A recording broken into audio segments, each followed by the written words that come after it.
আসসালামু আলাইকুম রহমতুল্লাহ। আশা করি সবাই ভালো আছেন। আজকে আমরা সম্প্রতি অনুষ্ঠিত ঢাকা বিশ্ববিদ্যালয়ের কলা আইন ও সামাজিক বিজ্ঞান অনুষদ অর্থাৎ বি ইউনিটের প্রশ্ন ইংরেজি অংশ নিয়ে সমাধান করার চেষ্টা করব। ব্যাখ্যা সহ খুব সহজভাবে বোঝানোর চেষ্টা করব। তো আসুন শুরু করি।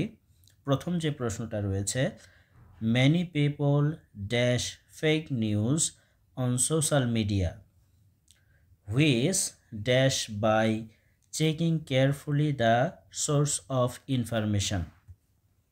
আচ্ছা, এখন আমরা এখানে দুইটা গ্যাপ দেখতে পাচ্ছি।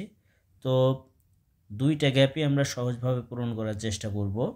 শুরুতে রয়েছে many people dash fake news on social media। তাহলে সাধারণত আমরা যেটা খেয়াল করে থাকি যে অধিকাংশ মানুষই সোশ্যাল মিডিয়া অর্থাৎ আমরা সহজভাবে বুঝতে গেলে যে ফেসবুক ব্যবহার করে। ফেসবুকে কিন্তু অধিকাংশ মানুষই কি রিউমার বা ফেক নিউজ গুজব ছড়িয়ে থাকে আর কি। তো এটা একটা একদম সাধারণ ঘটনা হয়ে দাঁড়িয়েছে এখন। তো এটা স্বাভাবিক সাধারণ ঘটনা যখন হয়ে দাঁড়িয়েছে তখন এটা কিন্তু আমরা প্রেজেন্ট ইনডেফিনিট টেন্সে আনতে পারি। প্রেজেন্ট ইনডেফিনিট টেন্সে আমরা এটা নিয়ে আসতে পারি। আর আমরা জানি যে চিরন্তন সত্য, অভ্যাসগত কাজ বা স্বাভাবিক কোনো কাজ যদি বোঝায় তাহলে সেখানে হচ্ছে প্রেজেন্ট ইনডেফিনিট টেন্স হয়। তাই এটা যেহেতু স্বভাব, এখন বর্তমান সময়ে এটা আমরা খুব সহজভাবেই দেখছি যে সবাই সোশ্যাল মিডিয়াতে অধিকাংশ মানুষই হচ্ছে ফেক নিউজ হচ্ছে স্প্রেড করে, মানে ছড়িয়ে দেয়। তাহলে present indefinite tense many people, plural number তাহলে হবে কি স্প্রেড। এখন স্প্রেড আছে কোন জায়গায়? এতে আছে, সিতে আছে, তাহলে বি এবং ডি আমরা একটু কেটে দিই। এখন উত্তর আমরা কোনটা নিব? তো এই ক্ষেত্রে আমরা আরেকটি কাজ করব, সেটা হচ্ছে তো many people spread fake news on social media which. এই হুইচ এখানে হচ্ছে গ্রামারটা লুকিয়ে আছে। এই গ্রামারটা আমাদের একটু জানতে হবে, তাহলে প্রথম অংশ না জানলেও আপনার উত্তর হয়ে যাবে। এই হুইচটা হচ্ছে রিলেটিভ প্রোনাউন।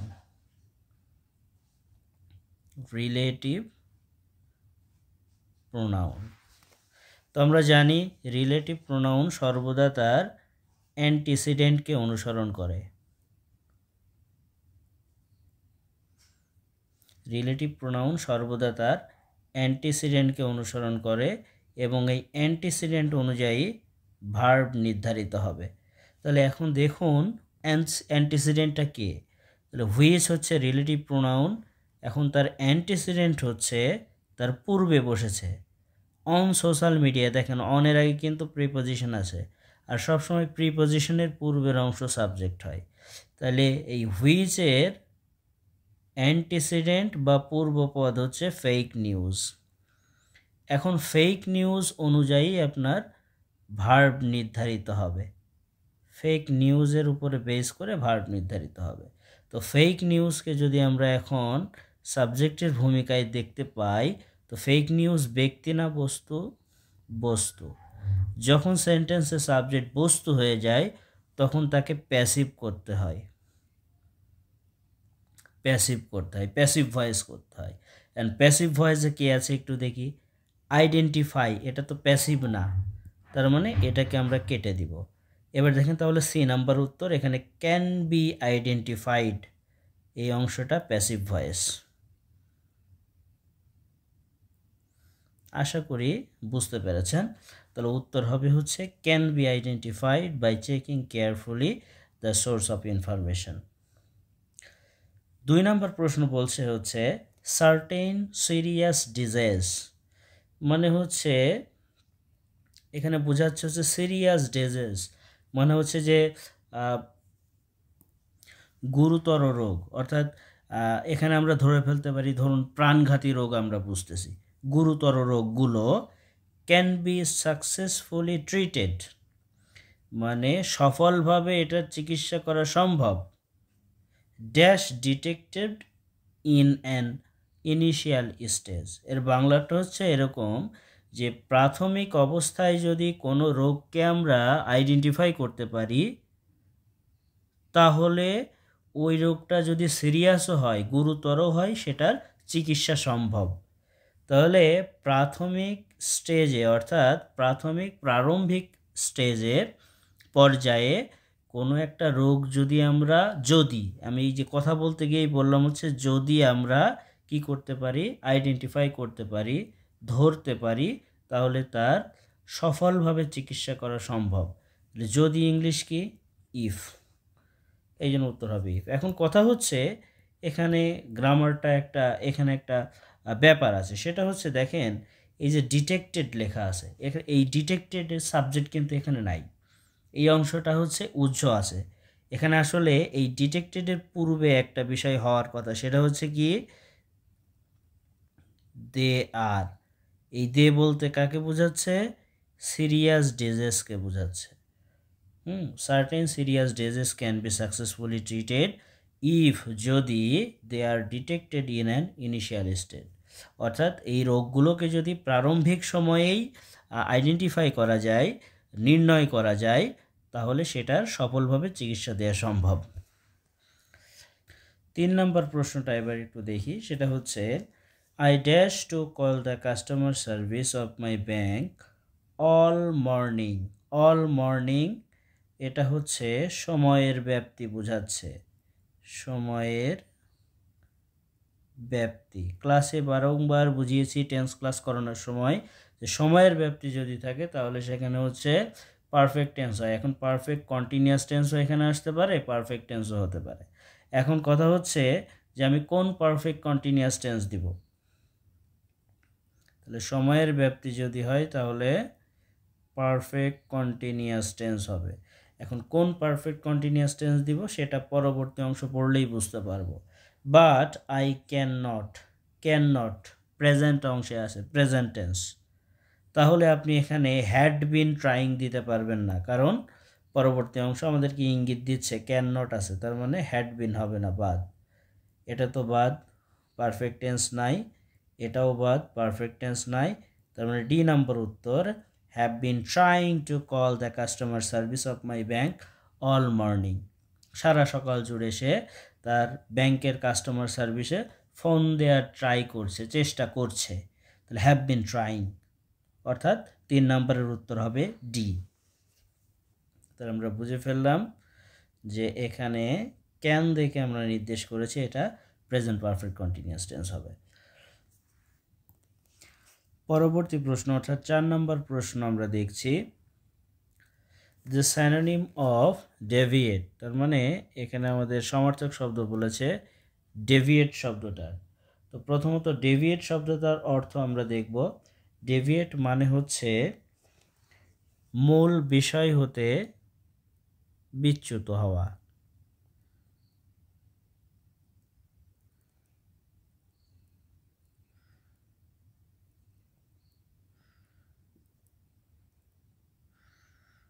মূল বিষয় থেকে বিচ্যুত হওয়া। এবার আমরা একটু দেখি কন্টিনিউ মানে হচ্ছে চালিয়ে যাওয়া।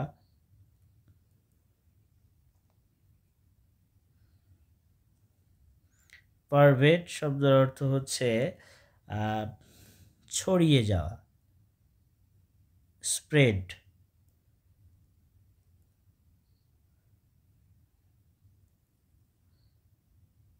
ডিসগ্রেস শব্দের অর্থ হচ্ছে অন্য প্রসঙ্গে চলে যাওয়া।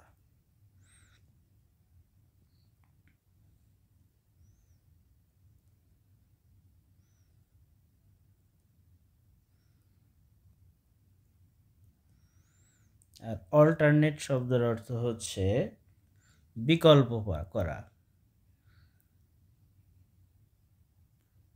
বিকল্প, বা হচ্ছে আরও ভালোভাবে বললে হচ্ছে পরিবর্তন করা। এখন আমার মূল শব্দ ছিল ডেভিয়েট।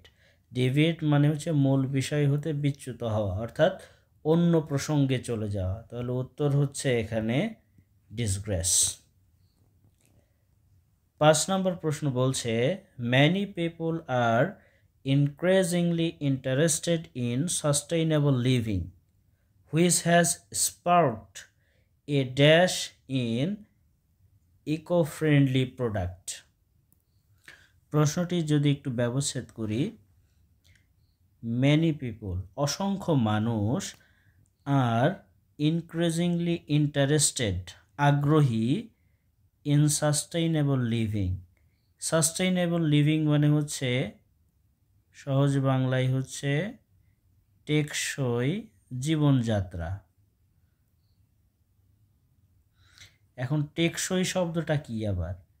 টেকসই শব্দটা হচ্ছে এমন যে টেকসই জীবনযাত্রা বলতেছে এমন একটা জীবনযাত্রা যেই জীবনযাত্রা প্রবাহমান করতে গিয়ে, যেই জীবনযাত্রায় অভ্যস্ত হতে গেলে বা যেই জীবনযাত্রাটা জারি রাখার জন্য পরিবেশের কোনো ক্ষয়ক্ষতি করা হয় না। অর্থাৎ সরলভাবে যদি বলতে চাই যে সাস্টেইনেবল লিভিং বলতে এমন একটা লিভিংকে বোঝাচ্ছে, জীবনযাত্রাকে বোঝাচ্ছে যেই জীবনযাত্রায় পরিবেশের ক্ষতি সাধন করা হয় না। তাহলে বলছে অনেক মানুষ, many people, অনেক মানুষ আর increasingly interested আগ্রহী, অত্যধিক আগ্রহী ইন সাস্টেইনেবল লিভিং টেকসই জীবনযাত্রায়। এখন টেকসই জীবনযাত্রা বললাম কি? পরিবেশ বান্ধব, পরিবেশের ক্ষতি না করে যে জীবনযাত্রাটা। তাহলে কেউ যখন পরিবেশের ক্ষতি না করে জীবনযাত্রা বহমান করতে চায়, তাহলে which has spark a dash, তাহলে সেটা কি? Eco friendly product. এক মানুষ যদি সাস্টেইনেবল লিভিংয়ে অভ্যস্ত হতে চায়, তাহলে সেই ইকো ফ্রেন্ডলি যে প্রোডাক্ট, এই প্রোডাক্টটা সে কি মানে এটার ব্যবহারটা কি কমবে নাকি বাড়বে, নাকি স্থিতিশীল থাকবে, নাকি বুঝবান হবে? অবশ্যই পরিবেশ বান্ধব জীবনযাত্রায় মানুষ অভ্যস্ত হতে গেলে ইকো ফ্রেন্ডলি প্রোডাক্টের অর্থাৎ পরিবেশ বান্ধব পণ্যের ব্যবহারটা বেড়ে যাবে, মানুষ যেহেতু আগ্রহী হচ্ছে। তাহলে এখানে ডিক্লাইন বলতে কমা বোঝাচ্ছে, কমা বা হ্রাস, তার মানে এটা বাদ। ক্যাটাস্ট্রোফ, ক্যাটাস্ট্রোফ মানে হচ্ছে বিপর্যয়, এটাও একটা নেগেটিভ অর্থ হচ্ছে, বিপর্যয় হবে না। আন্ডারস্ট্যান্ডিং মানে হচ্ছে বোধগম্য, এখানে বোধগম্য হওয়ার সুযোগ নাই। সার্জ বৃদ্ধি, তার মানে হবে হচ্ছে which has sparked a surge in eco friendly products, মানে যেটা কি করছে? বৃদ্ধি ঘটাচ্ছে, ইকো ফ্রেন্ডলি প্রোডাক্ট এর ব্যবহার বৃদ্ধি ঘটাচ্ছে। তার মানে উত্তর হচ্ছে সি, পাশের সি। 6 নম্বর প্রশ্ন বলছে he went to the hospital after dash on the head with a bottle. তাহলে এখানে he went to the hospital, সে হাসপাতালে গিয়েছিল, আফটার পরে, প্রিপোজিশনের পরে যদি কোনো ভার্ব আসে, আমরা রাইট ফর্ম অফ ভার্বে পড়েছিলাম এটি, প্রিপোজিশনের পরে কোনো ভার্ব আসে সেই ভার্বের আইএনজি হয়ে যায়। এখন যেহেতু এখানে হিট শব্দটা আঘাত, হিট মানে হচ্ছে আঘাত করা, এখন অবশ্যই বলছে on the head with a bottle. এখন যেই লোকটা হাসপাতালে গিয়েছিল অবশ্য সে নিজে নিজে তো আর আঘাত খায় নাই, তাকে আঘাত করা হয়েছে, তার মানে এটা প্যাসিভ করতে হবে। রিসিভ বা হিট হবে না, হিটিং হবে না, কারণ এটা প্যাসিভ করতে হবে, এবং হিটও হবে না, প্যাসিভ করতে হবে। আফটার যেহেতু প্রিপোজিশনের পরবর্তী যে ভার্বটা আসবে সেটা কি হবে? ভার্বের আইএনজি। দেখেন বিং হিট হচ্ছে V3, তার মানে এটা হচ্ছে প্যাসিভে আছে, অর্থাৎ ডি নাম্বারটা উত্তর হবে। এরপরে বলছে 7 নম্বর প্রশ্ন চুজ দ্য ইনকারেক্ট স্পেলিং। খেয়াল রাখতে হবে এখানে প্রশ্ন বলেছে ইনকারেক্ট স্পেলিং, মানে ভুল বানান যেখানে আছে সেটা খুঁজে বের করতে হবে। এ নাম্বার অপশন বলছে অ্যাপ্রিহেনশন, APPREHENSION, অ্যাপ্রিহেনশন, যার অর্থ হচ্ছে আশঙ্কা। তবে এটা সঠিক বানান। বি নাম্বার বলছে এক্সপ্লানেশন। এই বি নাম্বারে দেখেন এক্সপ্লানেশন লেখা আছে, এই আইটা হচ্ছে আপনার অতিরিক্ত দেয়া হয়েছে। এক্সপ্লানেশনের সঠিক বানান হবে হচ্ছে EXPLANATION, এক্সপ্লানেশন। তার মানে উত্তর হচ্ছে বি। ট্রাঙ্কুইলিটি এর মানে হচ্ছে প্রশান্তি, বানানটা সঠিক আছে। আর ডুপ্লিসিটি এর অর্থ হচ্ছে দ্বিচারিতা, এটিও সঠিক আছে। তার মানে 7 নম্বর প্রশ্নের উত্তর হবে হচ্ছে বি, যেটি ভুল আছে। এক্সপ্লানেশন হবে বানানটা, কিন্তু লেখা আছে এক্সপ্লানেশন, NAI অতিরিক্ত দেওয়া আছে। পরবর্তী প্রশ্নে আমরা চলে যাব।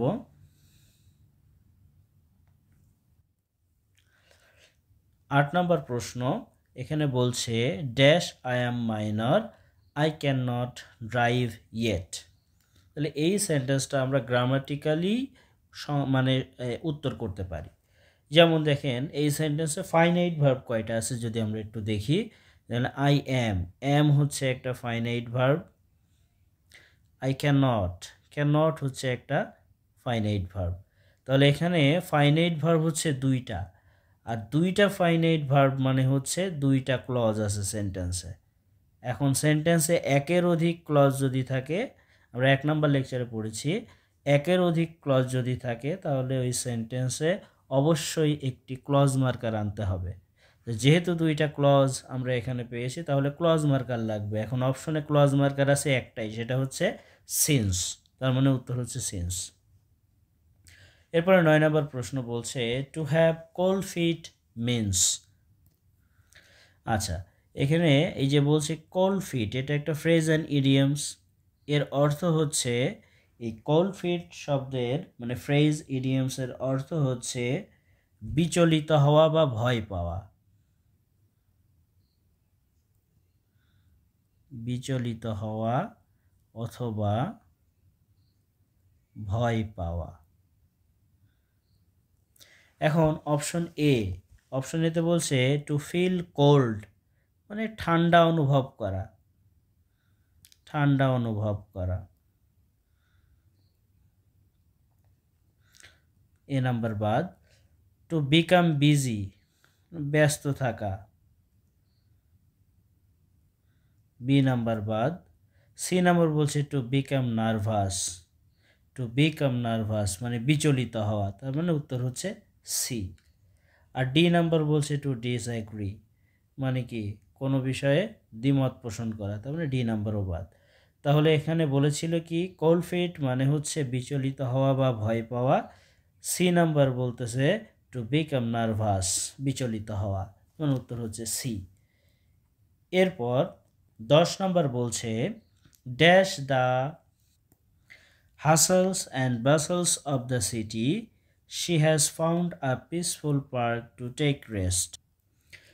এখানে গ্রামার দিয়েই উত্তরটা করা যায়, তবে এখানে একটু অর্থগত একটু আমরা দেখতে পারি। এখানে একটা ফ্রেজ অ্যান্ড ইডিয়মসের ব্যবহার করা আছে, সেটা হচ্ছে the hustles and bustles of the city. এখানে এই যে শব্দটা আমরা দেখতে পাচ্ছি হাসলস অ্যান্ড বাসলস, হাসলস অ্যান্ড বাসলস, এই ফ্রেজ অ্যান্ড ইডিয়মস এটার অর্থ হচ্ছে কর্মব্যস্ততা বা কোলাহল। তার মানে এখানে বোঝাচ্ছে যে dash the hustles and bustles of the city, এই কমার আগ পর্যন্ত যে অংশটা আছে এর ভিতরে কোনো ফাইনাইট ভার্ব নাই। তাহলে ফাইনাইট ভার্ব যদি না থাকে তার মানে সেটা হচ্ছে একটা ফ্রেজ, আর ফাইনাইট ভার্ব থাকলে হয় হচ্ছে ক্লজ। এখন ফ্রেজ এবং ক্লজ অথবা ফাইনাইট ভার্ব কি এই বিষয় নিয়ে হচ্ছে আমাদের আলাদা ভিডিও রয়েছে, সেটি হচ্ছে ভিডিও ডেসক্রিপশানে দিয়ে দিব, ওখান থেকে আপনি দেখে নিতে পারবেন। তো এখানে বলছে the hustles and bustles of the city, এটা একটা ফ্রেজ এখন কথা হচ্ছে যে অলদো, সিন্স এই সকল শব্দ যদি সেন্টেন্সে থাকে তাহলে তার পরের অংশে ফ্রেজ হয় না, ক্লজ হয়। তাহলে এখানে যেহেতু ফ্রেজ আছে তার মানে বি এবং সি উত্তর হতে পারে না, এটা আগেই কাটা। বি এবং সি হচ্ছে কাটা। নেভারদিলেস এর অর্থ হচ্ছে সত্ত্বেও।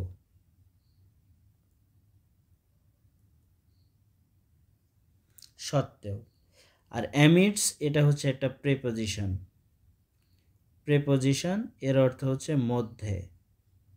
এখন আমরা একটু অর্থ মেলাবো, তারপরে দেখব কোনটা হয়। নেভারদিলেস যদি দেন, nevertheless the hustle and bustle of the city, তার মানে শহরের কর্মচঞ্চলতা সত্ত্বেও she has found a peaceful park to take rest. আর এখানে বলছে এই নাম্বারটা যদি দেন, অ্যামিডস মধ্যে the hustles and bustles of the city, তার মানে বলছে যে শহরের যে কোলাহলপূর্ণ যে অবস্থা, ব্যস্ততাপূর্ণ একটা শহরের মধ্যেও সে রেস্ট নেওয়ার জন্য সে একটা শান্তিপূর্ণ পার্ক খুঁজে পেয়েছে। তাহলে এখানে যদি আপনি অ্যামিডস দেন তাহলে অর্থটা বেশি সঙ্গতিপূর্ণ হয়। তাহলে উত্তর এখানে হচ্ছে অ্যামিডস, মানে মধ্যে, প্রেপোজিশন। 11 নম্বর বলছি if Rana had not been imprisoned. তো আমরা এখানে ইফ দেখতে পেয়েছি, তার মানে এটা কন্ডিশনাল সেন্টেন্স, এবং হ্যাড নট বিন, এই যে ভিতিরি এই অংশ দেখে আমরা বুঝতে পারতেছি এটা হচ্ছে একটা থার্ড কন্ডিশন। Third condition. আর থার্ড কন্ডিশনে ইফের পরবর্তী অংশ কি হয় সেটা আমরা জানি, সাবজেক্ট প্লাস উড, কোড, মাইট, এরপরে হচ্ছে হ্যাভ, এরপরে হচ্ছে ভি3। তাহলে আমরা দেখি উড, কুড, মাইট, হ্যাভ, ভি3 কোথায় আছে। দেখেন উড হ্যাভ ভি3, তার মানে বি নাম্বারটা উত্তর। পরবর্তী যে প্রশ্নটা আছে আমরা একটু দেখি। 12 নম্বর প্রশ্ন। এখানে বলছে identify the figure of speech. তো ক্লাসে আগেই বলেছিলাম যে ফিগার অফ স্পিচ থেকে একটা প্রশ্ন মাস্ট থাকেই ঢাকা বিশ্ববিদ্যালয়ে, সেখান থেকে এটা এসেছে। দেখেন, identify the figure of speech in she has a heart of gold, যার অর্থ হচ্ছে তার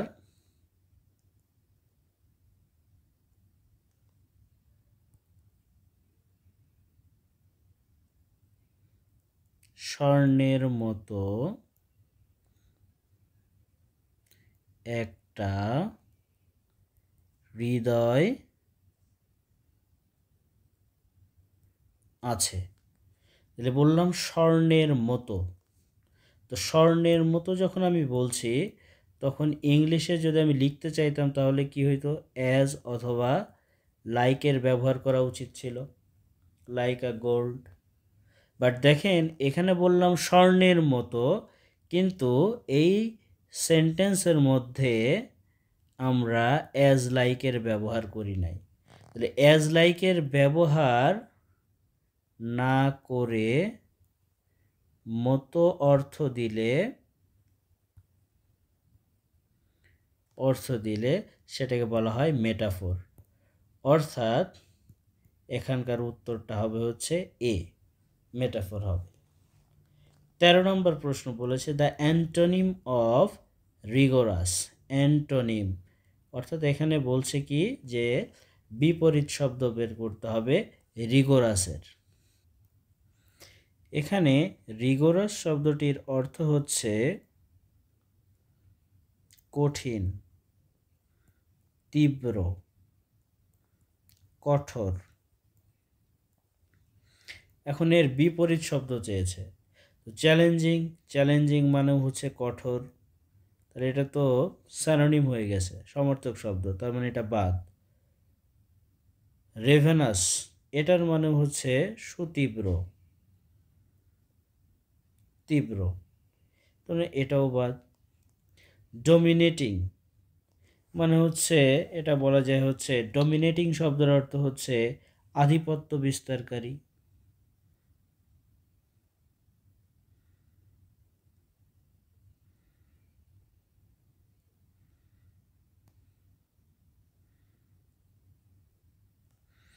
ফ্লেক্সিবল শব্দের অর্থ হচ্ছে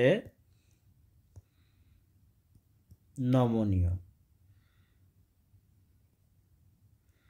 তাহলে এখানে ছিল হচ্ছে রিগরাস শব্দের অর্থ হচ্ছে কঠিন, তাহলে এর বিপরীত শব্দ হবে হচ্ছে নমনীয়, কঠোর থেকে নমনীয়। তার মানে উত্তর কি হবে?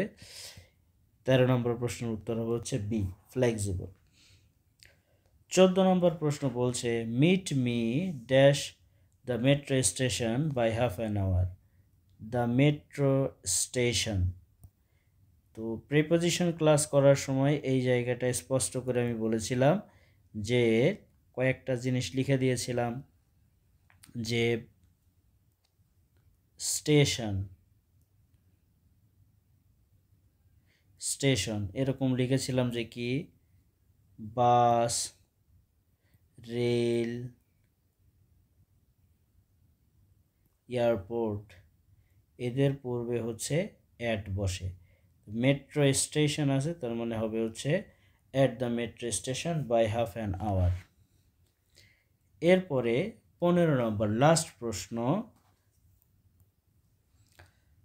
15 নম্বর প্রশ্ন বলছে the fire fighters worked for 5 hours to dash the blaze. Blaze মানে হচ্ছে আগুন। আচ্ছা, তাহলে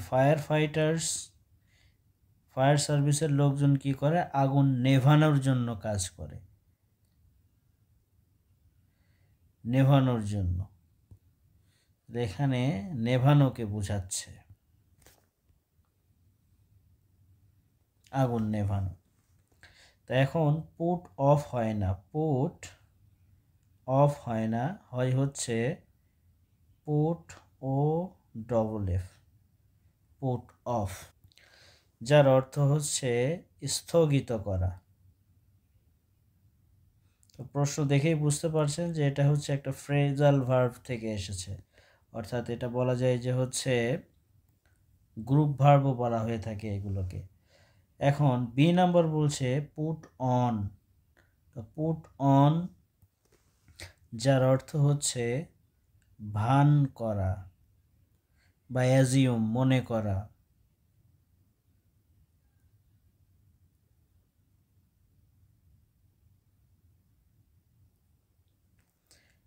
পুট আউট মানে নেভানো।